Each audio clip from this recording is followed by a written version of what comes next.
Sarawak மாநிலத்தில் உள்ள copied மாவட்டம் சோங் பகுதியில் வெள்ளிக்கிழமை முதல் காணாமல் போனதாக புகார் அளிக்கப்பட்ட ஆடவரின் உடல் கனோவித் மாவட்டத்தின் எம்மா ஃபோர்ட் அருகே உள்ள ராஜாங் ஆற்றில் மூழ்கிய நிலையில் நேற்று மதியம் கண்டுபிடிக்கப்பட்டது.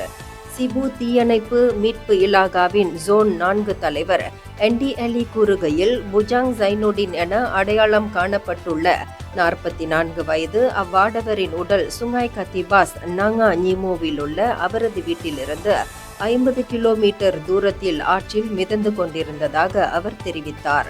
இது தொடர்பில் நேற்று மதியம் 2:14 மணிக்கு தகவல் கிடைக்கப்பெற்றதை தொடர்ந்து கனோவிட் தீயணைப்பு மீட்பு நிலையத்திலிருந்து அவரது உடலை ஆற்றில் இருந்து மீட்பதற்கு சிறப்பு நடவடிக்கைக்காக தீயணைப்பு வீரர்கள் அனுப்பப்பட்டதாக அவர் தெரிவித்தார். இதனிடையே தீயணைப்பு மீட்பு வீரர்கள் போலீசுடன் இணைந்து ராஜாங் ஆற்றில் மிதந்து கொண்டிருந்த அவரது உடலை கனோவிட் துறைமுகத்திற்கு கொண்டு வந்தனர்.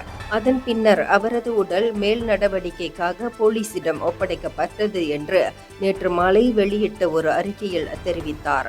கடந்த வெள்ளிக்கிழமையிலிருந்து பாதிக்கப்பட்டவரை தேடும் பணி பலன் அளிக்காததால் அவரது குடும்பத்தார் நேற்று போலீசில் புகார் செய்தனர்.